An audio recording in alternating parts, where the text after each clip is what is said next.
What's up, y'all? AJ Simmons here, back with another great interview for you guys. And today's guest started his cleaning company with his wife about 4 years ago. Now they run a company that cleans hundreds of Airbnbs here in Florida. So please welcome Mr. Jose Silva. What's up, Jose? Hey, what's up? What's up, AJ? How's it going? Ain't too much, bro. Ain't too much. So we always started off with that question that everybody dying to know, right? Like, if you don't mind sharing, can you please share with us about where you are as far as revenue goes with your cleaning company? Well, as far as revenue go, like you said, we've been doing it for 4 years. Right now, this year, we're aiming. Right now, this month, we just made 400,000. So hopefully, by the end of the year, we'll be at $500,000. Wow, that's crazy, bro. That's the crazy. goal right now. So that's okay. Great. Okay, I love to hear it, man. So before we jump into and start unpacking how you got to there, let's just go ahead and rewind it a little bit, and let's just start off with the basics. Who is Jose? Where are you from? What's the name of your company? All of that stuff. Well, pretty much like you said, my name is Jose. I'm pretty much from New Jersey, New York, New Jersey, the brick city, as everybody know it. My wife, she did it with me. So her name is Amaryllis. She's from Panama. I can tell you pretty much that I came from Jersey. I moved here about close to 10 years ago. I lived over there. My previous marriage, I have 2 kids. Just trying to give them a better life. I moved here, like I said, 10 years ago.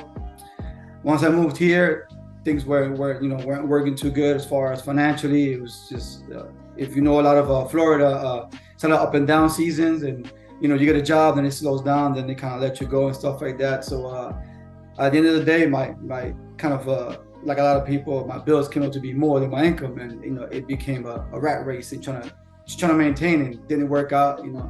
Same time, like I said, I'll be real. My marriage didn't work out. Everything just kind of went into pieces.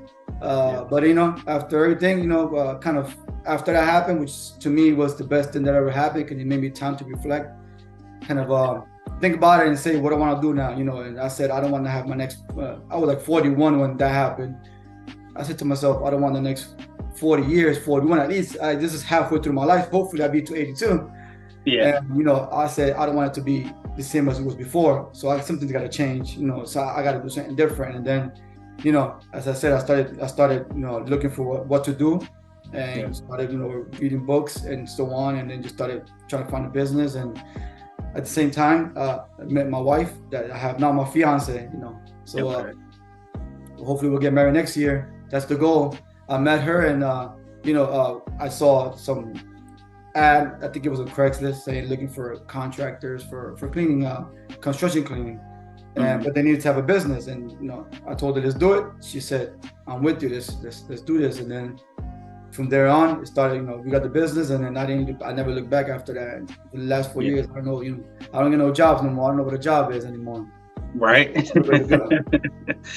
So look, bro, so after you said that was just interesting to me. So now, if you don't mind, I'm gonna deviate from our regular questions real quick, and I just want to ask some things about that because I thought it was real interesting. I think the audience can learn from this. So you said you were 41 when the divorce happened, and so I'm curious to know, as a man, like at that age in particular, how did you still keep the interest in marriage? Like how were you able to not just say, you know what, forget marriage forever, I hate marriage, I'll never do it again? Like, what made you still have that faith and love in marriage still? Well, because at the end of the day, I still believe in being married and having a family all together, and I just felt like that kind of pushed me to say, before I get to that, I want to make sure that I don't commit the same mistakes that I did in my first marriage.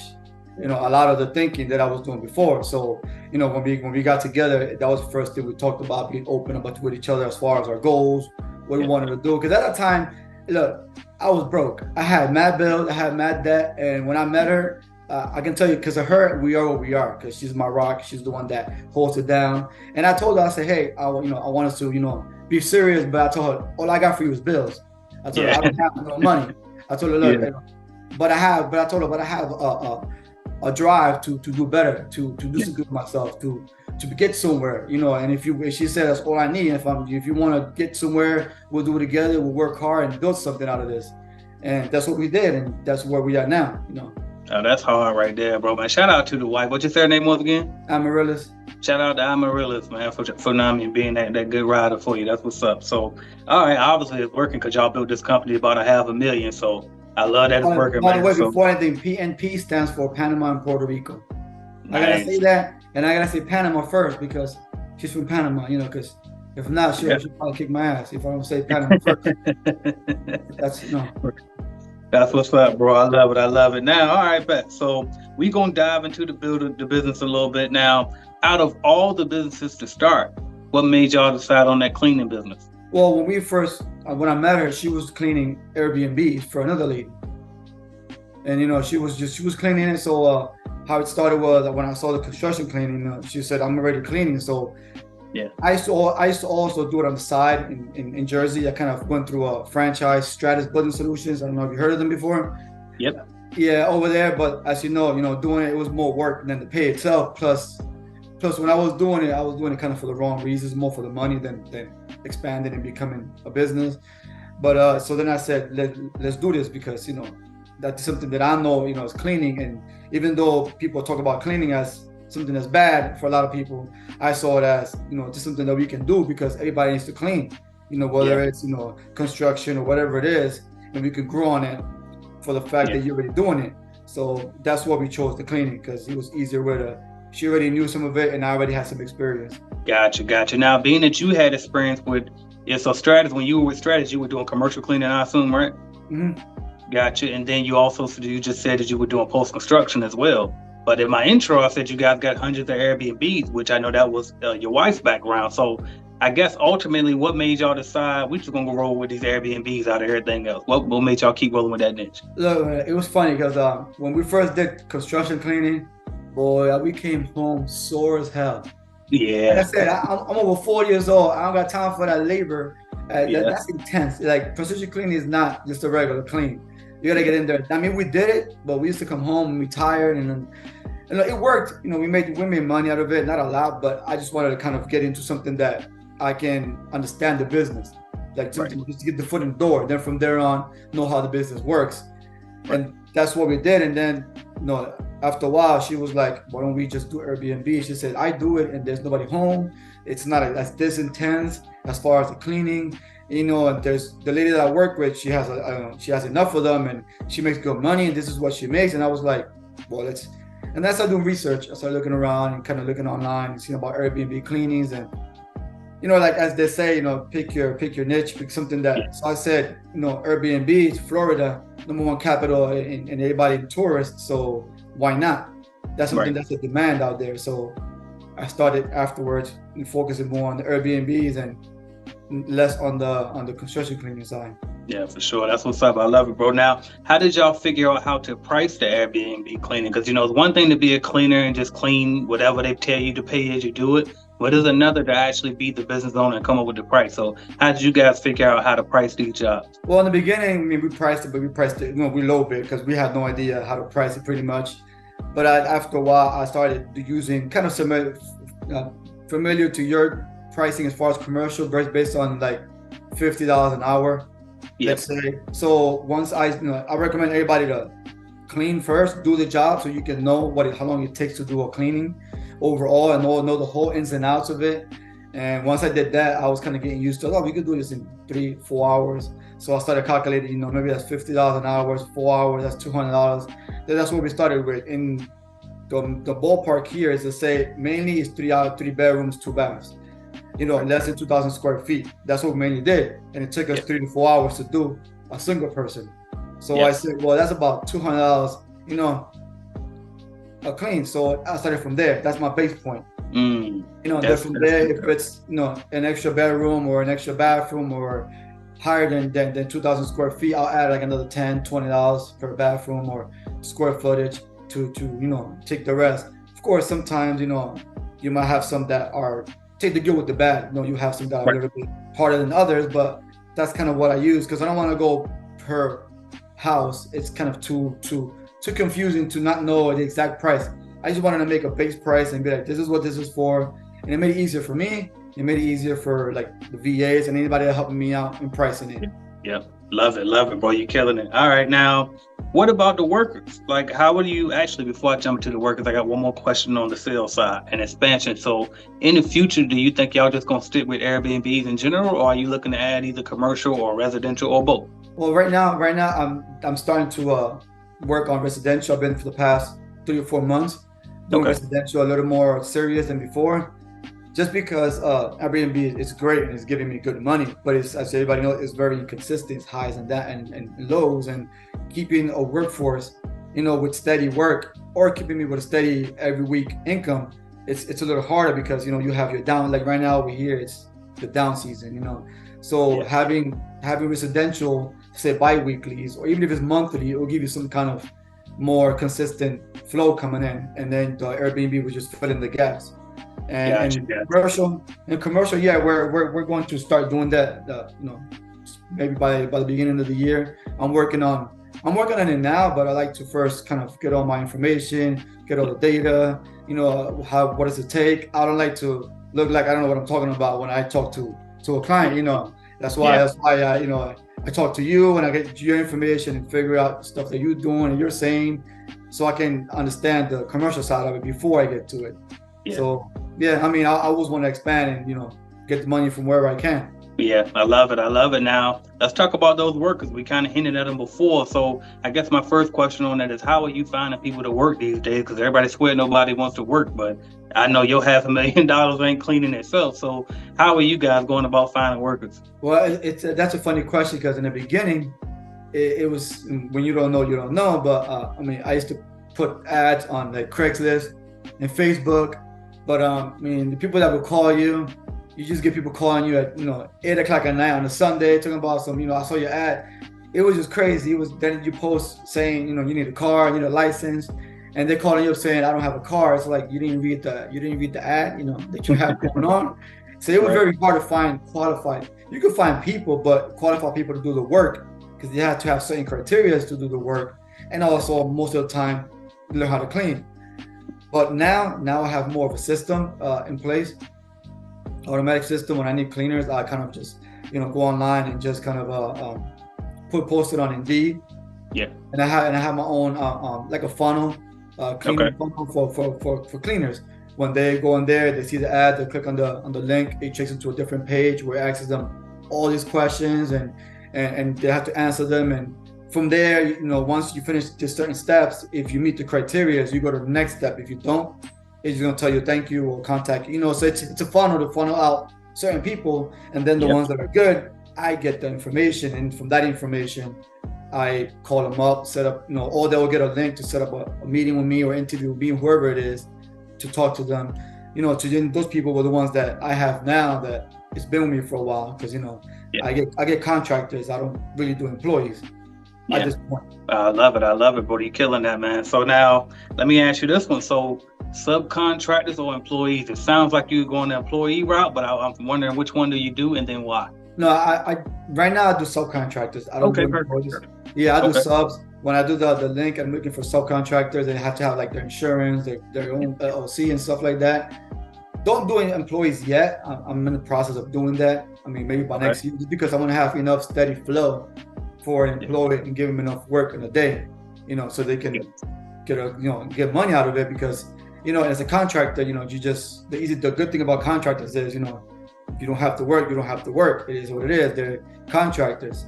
Usually, what they do is they let me know by the weekend before. This is the day that I can pick up work from you, and based on what days they can work for me, I give them work if I have. If I don't have, that's cool too, because that's the flexibility that I have right now with subcontractors. Okay. I love that. Now let me ask you this one. So about on average, how many days per week are you working, like physically cleaning in the building, you and your wife? Right now, we don't clean anymore. I love it. I love it. And it's not. I mean, get me wrong. She does clean. She cleans this. Some people that she knows personally that wants to do their home. But as far as for the business, no, we don't. I prefer not to clean so we can keep growing the business. When I start cleaning, it takes away from me being on the computer, marketing, talking to people. So we don't clean unless we have to. I mean, don't get me wrong. If somebody calls out and we gotta clean an apartment or a house, we in there. We go and do it, so that'll be once in a while, but normally we don't clean. Oh no, that's what's up, bro. You got that thing automated. I love to hear it. Now let me ask you this one. So basically people, like, a lot of times they don't want to start a cleaning company, right? Because they're scared that they're gonna be stuck out there cleaning toilets and all of this. But it sounds like you pretty much a CEO. You almost like you having to learn about technology and becoming computer savvy over time. So I guess my point is, I'm trying to point out is, do you think that somebody who doesn't want to start a cleaning company because they're scared that they're gonna have to get dirty, do you think that they should maybe reconsider, or you like, nah, if you're scared to get dirty, then don't do this? What's your thoughts on that? I mean, to me, do it. I mean, it's not about the job. People focus more on what they're doing than the potential of what they're doing. Yeah. And they be like, oh, I don't want to clean toilets, but hey, I mean, people get, that's the stereotype of when somebody say I clean houses, they just picture somebody cleaning toilets. But at the end of the day, it's a job that you need to do, but you can make it into a career, you can expand. And before, people would talk about cleaning, and you think about mom and pops, and they go clean 4 or 5 homes and make themselves $800 a week, and that was their business. They didn't see it as, nobody thinks of cleaning business as a multi-million-dollar business. They say about other things. They'll think about Amazon or whatever, but they don't think about cleaning as being that kind of business. And then when you go ahead and say, well, I'm making $500,000 or I'm making $1 million, they'll be like, what? Cleaning? Yeah. And I'm like, yeah. Yeah, because it's the same structure as any other business. You learn the business, and then you get people to do it for you, and you market and you grow. It's the same thing as if you were doing anything else, but just the fact that it's cleaning, people kind of get away from it that way. But yeah, I'm telling you, bro. That's just a mindset thing. Yep. Now, let me ask you this one. So how did y'all find y'all first customer, and is that the same way that y'all are finding y'all customers today? Okay, so when we started focusing on Airbnbs, what I did was, this just sound like everybody else, but I read a lot of books, and I used to, when I used to be cleaning in the beginning, it was not easy. I used to put my headphones on and hear audio books. Grant Cardone, I used to hear him. I still hear them, E.T. I hear a lot of other ones. So, and Grant Cardone, what stuck to me was, he said, you gotta 10x it. Just do it 10 times what somebody else will do, and don't worry about how much work you get. People get scared about, oh, what about if I get too big? Can I handle it?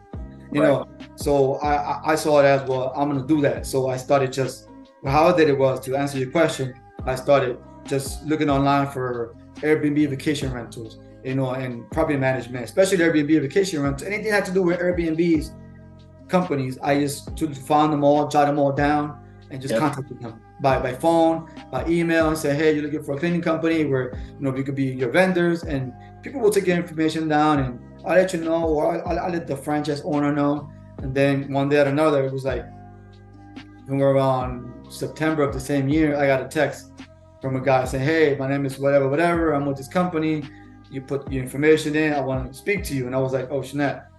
Yeah. So then I was like, okay, it's getting real now. So we met up, and we got, our first one was a little studio in Fort Myers Beach, and we still have it to this day.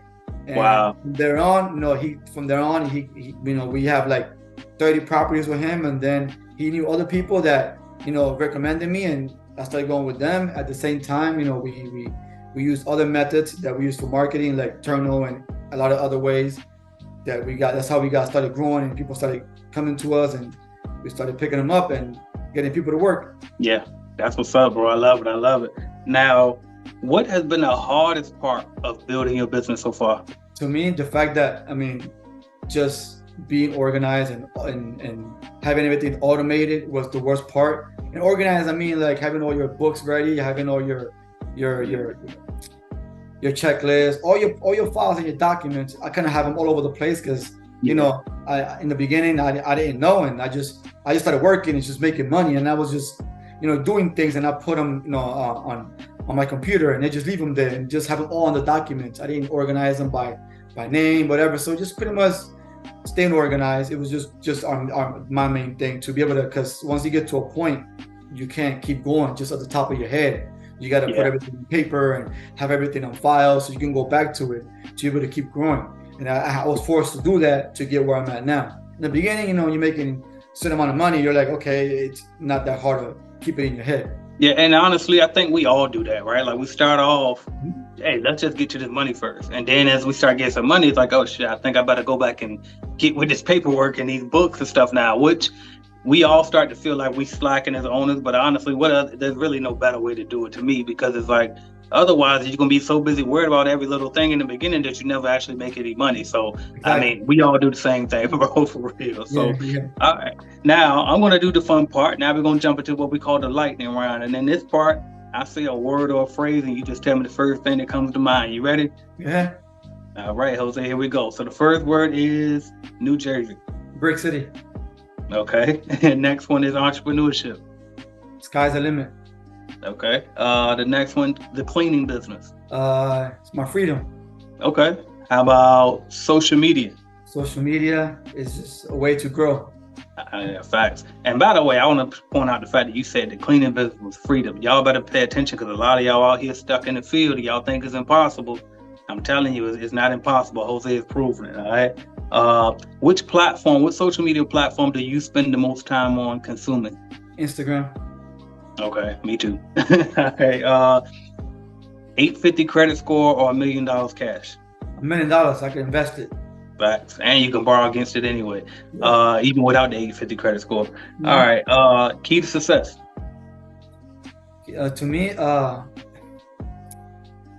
I can say consistency. Just have a good mindset, consistency, and just be ready to evaluate yourself and be truthful to yourself. If you're slacking, you're slacking.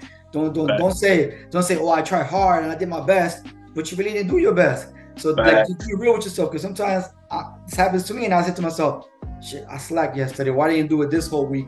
But you gotta. It's okay to do that, but you gotta be real with yourself, and don't think it ain't working because, it ain't work. But think about it and think about yourself and say why it didn't work. Well, maybe because I didn't put my whole 100% into it.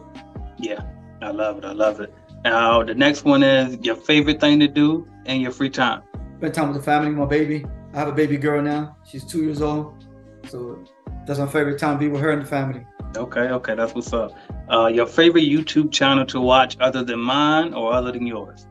E.T. Okay, shout out to E.T. Eric Thomas. All right. Best decision you ever made in business so far? Best decision? Yep. I can say buying a course to help me automate my systems. That's what's up. Hey, you know what? I'm gonna do something. I'm gonna do something. I shouldn't do it. No, I ain't gonna do it. I'm gonna ask you that offline. I'm gonna do something, but I ain't gonna do it. Anybody watching probably know what I'm about to do. I ain't gonna do it. All right. Last but not least, I always ask this one. I don't know how big of a rap fan you are, but you still got to give it to me anyway. I want your top 5 rappers all time. Oh, I mean, I'm from New Jersey, so I can say Jay-Z, Biggie, Okay. Nas, Jadakiss. Okay. Big pun. Hey, extremely solid 5 right there. Can't nobody argue with that, man. All right, so that's the end of the lightning round. I got a couple more questions for you, then we'll wrap it up. So I guess my next one is this, man. So what's your long-term goals for your business? Well, I mean, my long-term goal for my business is just to, right now I'm focusing on just getting to certain, I guess, goals.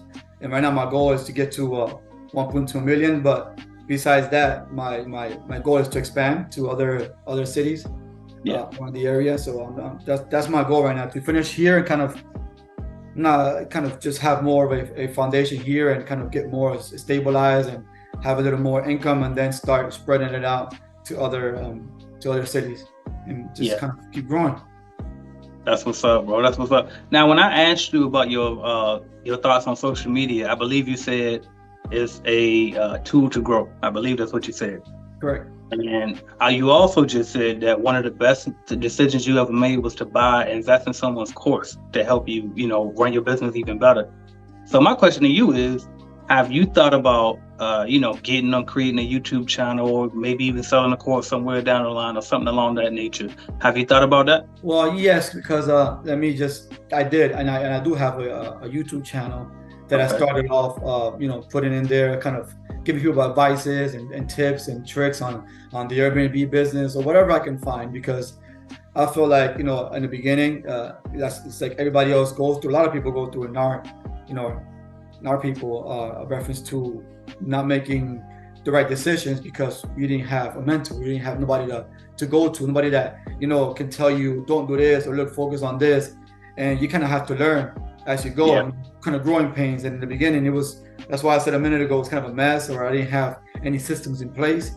And not having that, or not having people to tell you or kind of help you on the way, as far as family wise, people that you know, kind of delays it. So I want to kind of help people out there and kind of just have a channel and kind of put out there whatever I do, you know, whatever it doesn't have to be glamorous, whatever I do, I want to put it out there and look, this is how I got, you know, to this stage. This is how I created, you know, I got customers. This is how I got this, or whatever it is that I think is going to help people, you know, whatever little bit I can help somebody in, that'll make, you know, that'll make all the worthwhile. So, you know, I'm doing that now. Hopefully in the future, I'll write up a course and you know, give it to people. So just, that's kind of my goal right now, to give to people what I've learned so far. And as I keep learning, I'll keep putting it.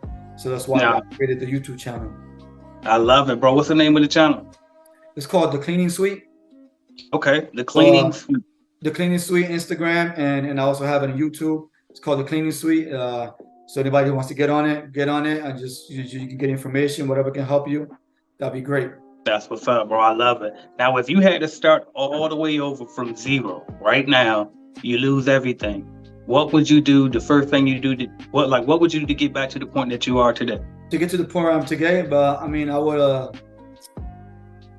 just buy the course earlier, get some people that could mentor me and answer my questions from the cleaning side, you know, and help me along the way, which will be quicker because you avoid a lot of mistakes. Yeah, I love it, bro. And then my last question, I always ask everybody before we go, if somebody's watching this video right now, they're scared to make that jump into starting their business, what would you tell that person right now? Tell them to just do it. Don't think about it anymore. Just go ahead and do it. Don't be scared. I mean, life is all risk in life, and everything in life has a risk.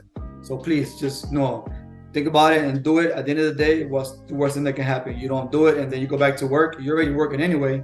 So might as well just try to do something different with your life, you know. And I think it'll change your life. But you have to give it 110%, and I think you have to kind of have a good mindset on it. Change your mindset. That's what you have to do, because we're stuck in that old mindset of working, having a quick cash. So you gotta just kind of have a quick mindset and go for it, man. Just what you have to lose. Yeah, big facts. Jose Silva, y'all. Make sure y'all go follow my guy, The Cleaning Suite. Make sure y'all look him up on YouTube, y'all. Hit him up today. He literally doing the same thing I did. Get up there, document what you did, and just share information. Like you said, he just trying to help. So make sure you go get that help that he giving away, that free game over there. The Cleaning Suite, y'all. Thanks so much for coming on, Jose. You're very welcome. Thank you for having me, man. I appreciate it, man. Have Absolutely. a good one. All right, bro. Man. Later.